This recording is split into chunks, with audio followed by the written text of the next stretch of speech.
Ladies and gentlemen, welcome back to another Pew Pew review.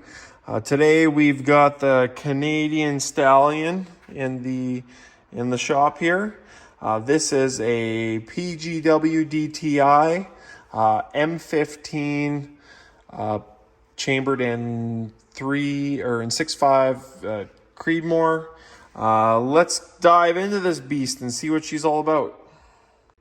So let's start with a little bit of the history of PGW, as some of you may not have heard of it. PGW, Prairie Gun Works, was started as a small, humble little custom hunting rifle manufacturing facility in Winnipeg, Manitoba, or at least it's somewhere in Manitoba. I think it's Winnipeg. And so what they started with is just making hunting rifles. You can still find some of those old hunting rifles on some used markets around the world and whatever else, or not around the world, and mostly in Canada. Tack drivers, absolute tack drivers. And especially for hunting rifles, that really impressed a lot of people. So what they did is the Canadian government was looking for a replacement for the Lee Enfield's sniper rifles for the Canadian Army. So this little, similar to the AI story, if you ever heard that, this little, hole in the wall gun shop decided that it wanted to compete for a military contract. And lo and behold, they won. They won with what would be called the Timberwolf. So the PGW Timberwolf. It was chambered in the 338 Lapua. After they built the Timberwolf, they wanted to do something a little bit smaller for training. I'm not quite sure the full history of the Coyote. I'd have to read up on it a little bit more. But basically what they did is they shrunk that long action down and they built a 308 based firearm for the military called the Coyote. Now, as far as I understand, the differences between a Coyote and an M15, which is what this is, you can see it here. It says M15 and PGW DTI. And then I believe on the other side, it says made in Canada along with the serial number. So I believe what they did between the M15 and the Coyote is the M15 is simply heavier. So you can see here, this is kind of machined down here around the action here. So what they did is they gave this a Remington 700 footprint, so you can drop it into most chassis like this MDT ACC chassis. And then they also did a different recoil lug design. So this has a single recoil lug, whereas the Coyotes, I believe, is a dual recoil lug setup. Now, there's lots of arguments to say which is better, which is worse, all that sort of thing. What I would say is based off of what I've been told, and that for most of what we would use, barring the most heavy-duty circumstances, this is going to run really well for you. Basically, if you don't drive over it with a tank, you should be good. These things are built really solid, extremely, rigid platforms that they don't move. I believe besides that, between a Coyote and an M15, correct me if I'm wrong, I don't think there's a whole lot of difference between them besides chassis. You can get a Coyote in an ACC if you want, or other, but that's about it. The M15 is, in my opinion, much better for our market because you can use any trigger you want, that's 700 base, any chassis you want, that's 700 base. How the barrel's attached is quite simple. You can see the big barrel nut on the front here. It's quite in my opinion, it's a better setup for, guys who factory shoot or, want to, change the odd thing, not everything, that sort of thing. So that's the history of the M15. PGW recently scaled back their operations. They're not closing down. They're just not going to be aggressively trying to grow their business, which frankly in this current market I think is a smart idea. So if you want one of these, there's a bit of a waiting list to get one from factory. There is a few available in the aftermarket if you're interested. So let's go front to back features of this rifle. If you've seen an ACC chassis, you've probably seen a few of these things before, but let's start. All right, starting in the back, we've got a lockable, adjustable length of pull. Now this is the MDT skeleton stock.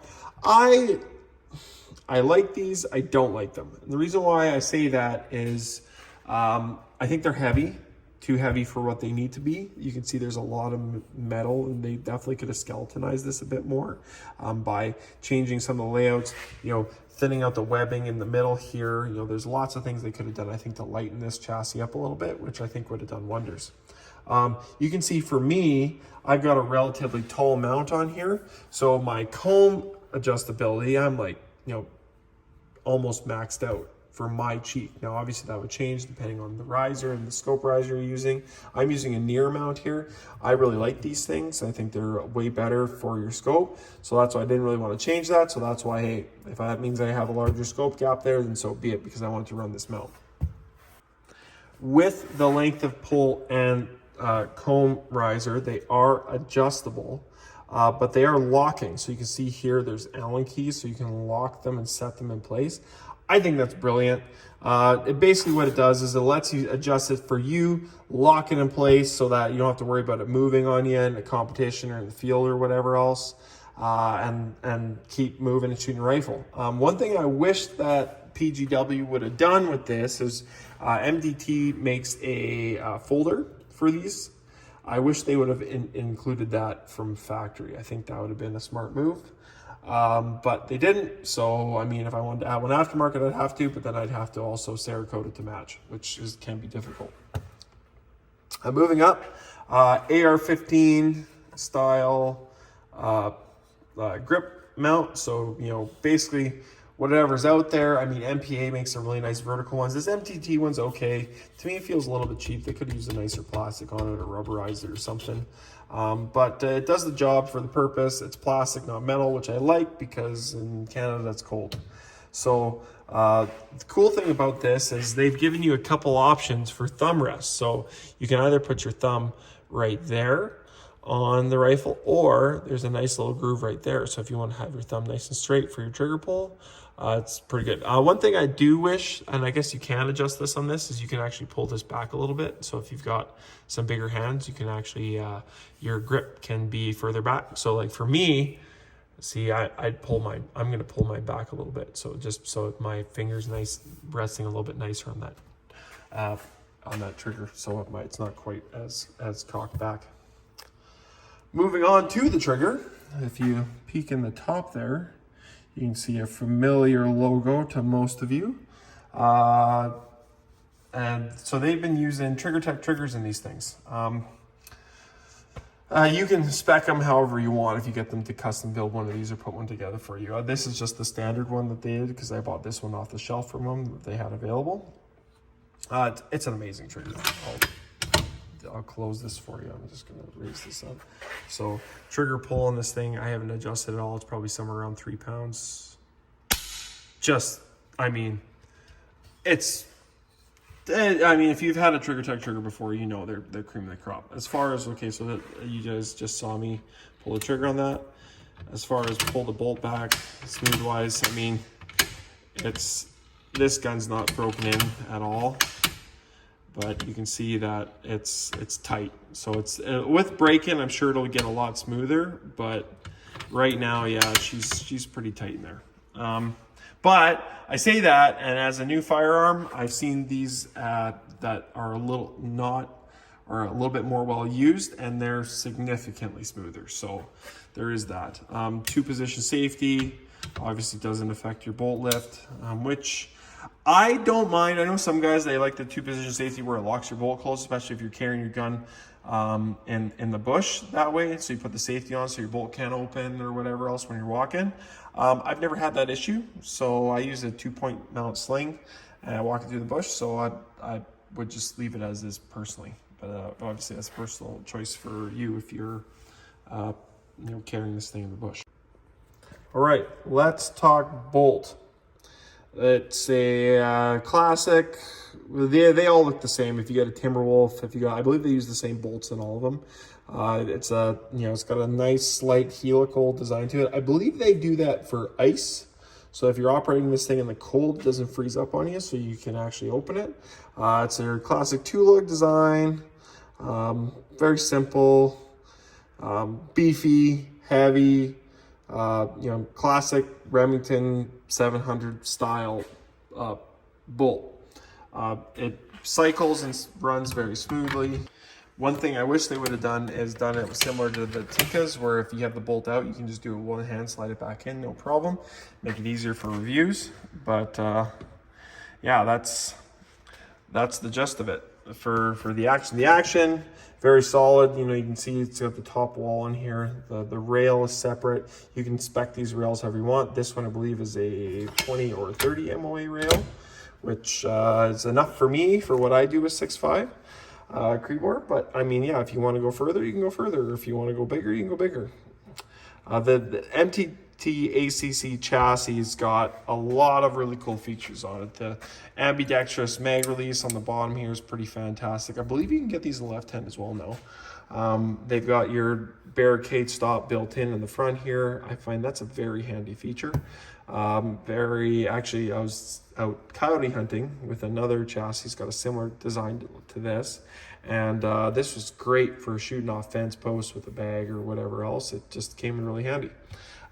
Built-in Arca rail across the bottom here. You can see that's what I'm mounting this MTT Skypod. I figured it was appropriate to put that on this thing.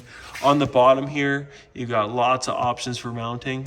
One thing I think that they're missing is they've got a QD mounts in the rear here. I'm sure you can get bolt-on ones in the front here, but I wish they have some factory integrated in the side here. The Victrix that I reviewed earlier, it has those, and I appreciate that.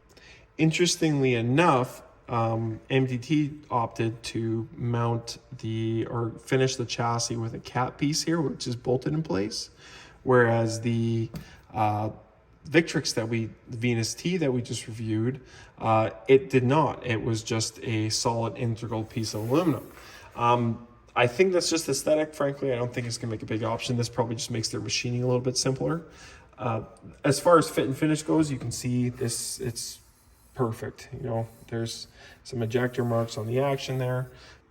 Moving on to the barrel. This is a IBI barrel manufactured in BC here in Canada, in British Columbia, that they send the blanks to PGW, and PGW, I believe, does all the finishing, so they do the threading. They do their signature helical design here. That's what initially attracted me to this gun. If you've seen a Timberwolf in the media before, you've seen this helical design in the fluting, and it's very unique to PGW. Not many people imitate this, and if they do, I don't think it looks as good as what PGW's does as what comes out of their factory. It's a love-hate relationship out there with IBI right now, currently. Some people swear by them, some gunsmiths, quote-unquote, won't work on them. Some people say they don't last as long, whatever else. All I know is they're supporting the Canadian market, and the results I've seen with them and I've had personally are fantastic. This gun came with a factory target. Here it is. So just about half MOA with factory ammunition, 5-round group. Now that's pretty fantastic in my opinion. For factory ammunition, I mean, this could have been anything for all we know. Could have changed it or could have done with it or whatever else. So, and my results personally have been very similar to that as well. So you can say what you want about them. I mean, I'll report back in 500 rounds and see if I still like it as much, but so far, so good. What PGW finished this barrel with was the 3-port brake from MDT. MDT actually does the video on this, and they go through all the different the benefits of how many gills you go, and they actually measure the recoil force that it takes. Now they figure that there's no more benefit than a 3 or 4 gill brake. Whether that's true or not, I don't know. They say, but a 5 gill or a 6 gill, you're not actually gaining any recoil mitigation. You're just adding additional weight to the end of the barrel. Now, if you want that weight there, then obviously go that way if you're trying to balance a rifle. But in the case of this, we're trying to mitigate this heavy beast in the back here. So as long as you've got a decently lengthy barrel, like I believe this one is a 24-inch barrel, then it's really not necessary to add all that additional weight on the front. You've got enough of this MTU contour in the front. Besides that, that's your PGW M15. Takes AICS mags. They provide you one solid polymer one with the rifle. I like these half and half ones. I love the window on them so you can see how many rounds you have left. They fit really good. They don't drop free, but again, this rifle is new, so if it does change with time, I'll know. But yeah, you'll see here when I hit the release, it does drop it, but you gotta wiggle it a little bit. So I'm sure with time that'll probably change, or maybe with a different brand of AICS mags it might change. But yeah, these, I find they work really well. Only thing that's a disadvantage with the polymer mags is your feeding length is not as long as if it were a metal mag. Not by much, obviously, but I find in this gun is if I wanted to seat it where I want it to be, I'd be single feed only. So unfortunately, I am limited by the magazine in this regard for this firearm and how it was chambered and reamed. Other than that, this is the PGW M15. This one's finished in an OD green. They're a fantastic firearm and a fantastic option.